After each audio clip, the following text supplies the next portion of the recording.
The first thing Kale felt was cold silk against his skin, and the second was pain so delicate it seemed almost polite.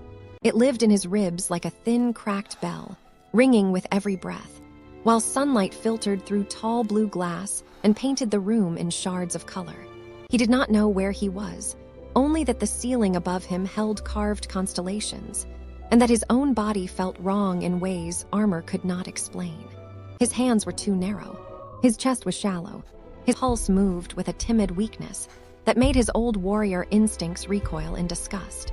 Then memory slammed into him in fragments, and the demon war returned in flashes of fire, broken banners, and the final swing that had split an abyssal lord from shoulder to waist. He remembered the sound of his own sword singing at the edge of exhaustion, and then the darkness that followed without mercy. Now he lay in a stranger bed, breathing a stranger life, while fear and disbelief wrestled inside him like caged animals. He tried to sit, failed, and nearly laughed at the humiliation. The laugh never came, because a door opened and a girl entered carrying a basin of water. She was young, wary, and dressed in the pale black trim of a palace attendant, her eyes darting toward him as if she expected him to shatter if touched. Kale studied her careful posture and the silver emblem sewn at her collar, a crowned hawk that meant little to him yet. She set the basin down and lowered her gaze. He recognized then that this was a palace, and that he was someone important enough to be watched, but not trusted. Before he could ask a question, the girl spoke his name with the tremor of someone testing a blade with a fingertip. Alaric. The name struck with the force of a foreign oath, and when he looked toward a lacquered mirror near the window, he saw the answer waiting there. The face was youthful, pale, almost fragile, with dark hair falling over a sharp brow and hollow cheeks that made the body seem half-starved. Yet the eyes staring back were his own, fierce and newly furious, trapped inside a prince who looked like he might be blown apart by a strong wind.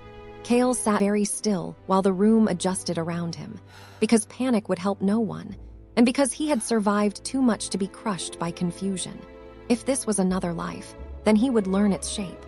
If this body was weak, then he would make it strong. The thought settled in him with the same grim certainty that had once guided him across battlefields. The attendant moved to help him rise, but he waved her away, testing his legs with stubborn care. They trembled beneath him like reeds in a storm, and the movement cost him enough to make sweat gather at his temples. Still he stood. The room around him was wide and lavish, lined with pale stone, silver drapes, and cabinets of mirrored wood. Beyond the balcony, a city of layered terraces climbed toward a citadel crowned with banners. Magic shimmered in the air like heat above summer stone, subtle yet constant, woven into lanterns, fountains, and hovering script that drifted along the outer walls. Kale understood at once that he had not merely crossed lives. He had crossed worlds. Before he could ask the attendant anything else, voices rose in the hall outside, sharp with urgency. One belonged to a man accustomed to command. The other carried the brittle pride of a noble, trying not to sound afraid. The door opened without ceremony, and a stern elderly man in a slate robe entered beside a younger woman in crimson court dress. The old man had skin the color of weathered parchment and hair silvered at the temples, while the woman wore her dark hair pinned with a ruby clasp and held herself like someone who had never bowed willingly in her life. The old man introduced himself as Master Orvin, keeper of the palace archives and tutor of the prince. The woman was Lady Saris, counselor to the crown, and, as Kale immediately sensed, someone who measured every room for hidden knives. Their expressions changed when they saw him standing. Orvin's brows lifted in relief. Saris narrowed her eyes, as if the weakness in him had become a new opportunity. They asked after his memory, and Kale answered with the first instincts of his old life, saying too little, watching too much. A truth quickly became clear. Prince Alaric had been ill for months, hidden away from court, while the kingdom of Valor prepared for an unseen strain. The king was dead, the succession unsettled, and the palace was full of heirs in all but name. Kale listened, expression still, while inside him old battlefield instincts arranged the facts into threat lines and likely axes of attack. The kingdom was not at peace. It was waiting to fracture. Orvin explained that the royal family had long guarded a disciplined magical order, one that governed spellcraft through inherited sigils and contracted beasts. Kale heard the pride beneath the explanation and understood enough to know that magic here was not a rumor, but a structure of power. Saris added that 2 claimants had already begun gathering support. Prince Reborn, Alaric's elder half-brother, had the favor of the Eastern Lords and a dragon command attunement rare enough to bend armies. Princess Malith, born of the Queen's bloodline, was sharper still, and had cultivated scholars, priests, and weapon guilds with silent precision. Kale let the names settle. Rival heirs. He had known commanders, warlords, and monsters with titles before, but the shape was the same. Weakness invited encirclement. While they spoke, a pressure pulsed deep inside his chest. Not pain exactly, but a hidden vibration, as if something dormant had heard the mention of magic and stirred in recognition. He frowned and pressed a hand to his sternum. The room chilled. The hovering script beyond the balcony gutters dimmed, then flickered bright again. Orvin noticed it once, and Saris stepped back. The old man asked what he felt. Kale answered honestly that something had awakened, though he did not yet know what. That honesty changed the room. Orvin looked at him with sudden suspicion, sharpened by fascination, while Saris watched, as if she had just seen a new blade being drawn from a concealed sheath. They led him from the chamber through corridors of white stone veined with gold, to a private sanctum beneath the palace, where relics of the royal line were stored behind latticed wards. The descent alone nearly exhausted his borrowed body. He hid the strain because pride was all he had left, but each step burned through his legs until the muscles shook. The lower chamber opened like a buried cathedral, cool and echoing, with braziers burning blue flame and walls inscribed with sealing runes older than the kingdom above. At its center stood a dais of black glass. Upon it rested a sword in a sheath of tarnished silver, narrow as a whisper and sealed by chains of pale light. Kale felt the blade before he saw it. The awareness sliced through him, not as sound but as recognition. Orvin spoke quietly then, explaining that the weapon had been taken from the first kings and buried when its use was forbidden. It was called the Severing Edge, an art and a blade both, capable of cutting enchantment at its source, yet also said to unravel the wielder who relied on it without restraint. Most believed the records exaggerated. Some believed the blade cursed. No one had drawn it in generations. Kale stepped toward it before reason could stop him. Saris warned him off, but there was something in her voice too clean to be concerned. The chains of light around the sword tightened as he approached, as though judging him. Then the dormant pulse in his chest answered with a sudden violent beat, and his vision flashed with an impossible line of silver across the darkness. He raised his hand and touched the sheath. The chamber lurched. A torrent of memory not his own flooded him. Fragments of a man kneeling in ash with a blade laid across his lap. Hearing a teacher speak of the world as a knot of bindings waiting to be divided. The sensation came with such force that Kale nearly collapsed. But the old warrior in him refused collapse and instead seized the feeling, leaning into it. He drew a breath. Then he moved his fingers in a pattern he had never learned and somehow always known. The room answered with a thin ringing note, and one of the chains around the sword split cleanly apart. Orvin stumbled backward. Saris inhaled sharply. Kale pulled the blade free, and the air around it seemed to part in neat, invisible seams. No light burst from it. No thunder followed. Yet every ward in the chamber dimmed, as if the sword had exposed their hidden weaknesses. A single line of sweat traced down his temple. He understood then, with terrible clarity, that the forbidden art had not simply chosen him. It had been waiting through lives. Orvin named the phenomenon in a whisper, the Ninth Severance, a technique erased from royal history because it could cut through spells, contracts, and even the binding oaths that held noble houses together. Saris reacted with a face suddenly unreadable, and in that unreadability, Kale sensed the first deep crack in the floor beneath him. Someone had expected the blade to awaken. Someone had not told him everything. Before he could demand answers, a distant horn sounded from the upper court, deep and resonant, followed by a second alarm and the sudden pounding of boots overhead. The servants had begun to run. Orvin turned grim. Saris went pale. The palace ward lines along the walls flared, then bent outward like grass under a storm. A messenger burst into the chamber, breathless and half-sobbing, reporting that Prince Reborn had arrived at the west gate with a dragon commander in escort, demanding audience and the right of succession. Kale looked up at the sound, and his new life sharpened into a blade of politics and threat. He had woken in a weak prince body, but the world around that body was already moving to devour him. The west gate was a grand arch of white marble and brass, opening onto a broad court where banners snapped in the wind above polished stone. Kale reached it leaning on his own stubbornness, still weak enough that each step tasted of iron in his mouth, yet too proud to let anyone carry him. Around him, palace retainers arranged themselves with visible nervousness, and the air carried the smell of rain from the high city beyond the walls. At the far end of the court waited Prince Reborn, a tall young man in ceremonial armor with ash blonde hair and a dragon crest blazing across his chest. His posture relaxed in the way predators often looked relaxed. Beside him stood Commander Vale, a veteran dragon rider in lacquered scale and dark cobalt cloak, whose one visible eye held the hard calm of a battlefield veteran. The dragon itself perched on a neighboring tower, too distant for full details yet impossible to ignore. A huge shape of emerald scales and wing shadows draped over the battlements like a second sky. Reborn spoke first, his voice carrying easily across the court as he congratulated Alaric on recovering enough to appear.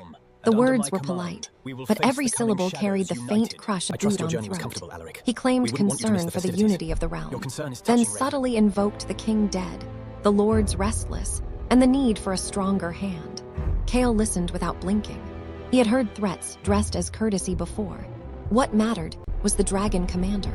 Vale studied him with open appraisal, then remarked that the rumors had understated the prince.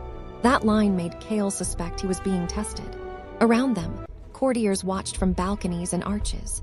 Their attention felt like a net tightening by degrees. Reborn requested a demonstration of the royal bloodline, a harmless request wrapped around a knife. He wanted to see whether the weak prince could shape his inherited sigil in public. Kale knew refusing would appear frail, but agreeing could expose more than he wished. He felt the severing edge against his back beneath his cloak, an illegal answer waiting beneath a legal question. He chose the middle path and let a small royal ward bloom above his palm. The sigil rose as a hovering ring of silver geometry, delicate and unstable, while his body shuddered with the effort. The crowd murmured. Reborn smiled. Then Vale lifted 2 fingers, and a gust of compressed magic struck the ward. The ring shattered instantly, scattering sparks across the court. Kale staggered from the recoil, but something in him flared in offended response. The world narrowed to the lines of the attack, the strain points hidden inside Vale's spell, and with reflex deeper than thought, he sliced downward with his hand.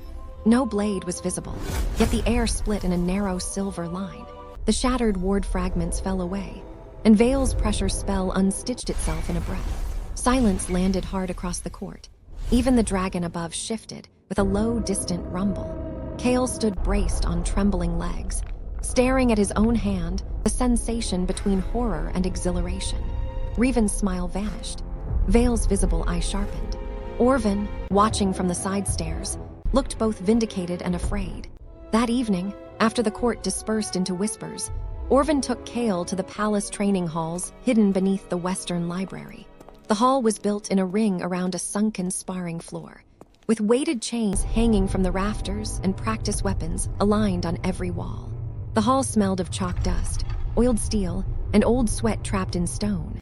Lanterns hung in iron cages along the circular walls, their pale fire reflecting from the practice blades in soft, silver streaks. Beneath them, the sunken floor waited like a quiet arena, its packed dark earth scored by generations of training scars. Kale paused at the stairway and drew a shallow breath, feeling the weakness in Alaric body answer the cold with a faint tremor. Orvin noticed the hesitation, but did not soften his pace, only descended with his hands hidden inside his sleeves and his back rigid with intent. At the bottom, Orvin turned and studied him with the patience of a man reading a damaged manuscript. He set one palm against the nearest wall, and the runes carved into the stone brightened in a calm, pale ring. The glow settled over the sparring floor, then spread upward in a lattice of faint pressure that made the air feel dense and watchful. Kale understood at once that the room was warded, not for spectacle, but to contain power and prevent reckless spill. That warning mattered. Whoever had brought him here expected him to break something, perhaps himself first. Orvin took up a slender training blade from the rack and offered it hilt first. Kale accepted it and immediately felt the insult of its balance. It was lighter than his memories favored, too flexible in the wrist, too narrow in the grip, but the frustration was useful. Frustration sharpened attention. He rolled the blade once, then held it with his old battlefield hand posture until his borrowed fingers found a more precise angle.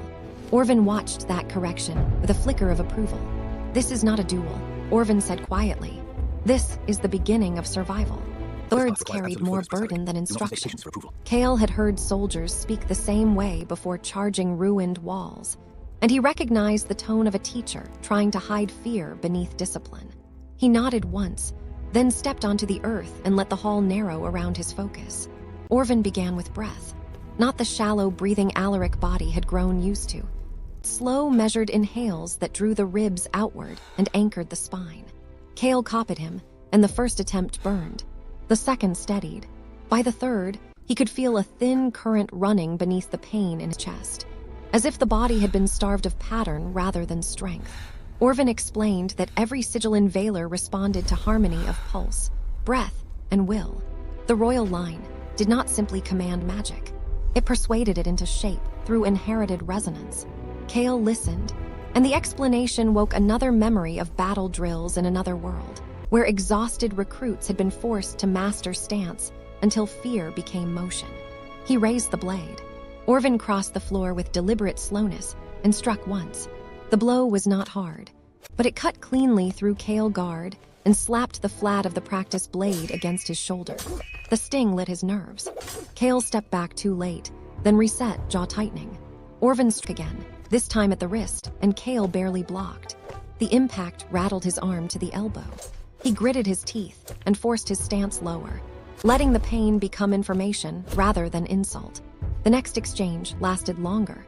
He began to see the angles before they landed, reading not the swing itself, but the intent hidden in the shoulders and hips. "Good," Orvin murmured, though the approval was so slight it might have been imagined. Again became a rhythm. Again became a demand. Again became the point where Alaric body protested, and Kale Old refused retreat. Sweat gathered at his temples, slipped cold down his neck, and soaked through the black cloth beneath his tunic. His legs shook from the effort of holding posture, yet every correction made the next strike easier to meet. After an hour, the blade no longer felt foreign. After another, the borrowed body stopped collapsing under each motion and began to answer. It was then that the first breakthrough came, and it arrived with pain sharp enough to blind him. Orvin lunged with a feint, forcing Kale to parry high, then snapped the training blade low toward his ribs. Kale twisted to avoid the strike, but the motion dragged a seam of agony through the weakness under his sternum. Something inside him flared, not like strength, but like recognition offended by confinement. A silver line flashed before his eyes. Instinct, older than memory and more precise than thought, guided his hand. He sliced downward through empty air. The warding lattice around the floor answered with a thin, ringing crack. One of the pressure lines split, and the force of Orvin feint unraveled into harmless ash-colored motes that drifted across the arena. Kale staggered, stunned by what he had felt. The severing edge was not in his hand, yet the motion had borrowed its shape. Orvin froze, then slowly lowered his own blade. For one suspended breath, the hall was silent except for Kale's harsh breathing. "You reached through the pattern," Orvin said. "Not with muscle, with intent." The old scholar looked almost shaken now, and that shook Kale more than the attack had. He stared at his own hand, then at the trembling light still clinging to the ward lines. The cut had felt real. It had felt clean, yet there had been no blade, only given geometry. Before either of them could speak again, the hall door at the upper level opened with a sharp metallic note. Lady Saris stood in the threshold, her crimson dress caught by the corridor wind, and her face was arranged in the careful calm of someone delivering bad news with perfect posture. She descended the stairs without hurry, though the tension in her shoulders made the movement seem forced.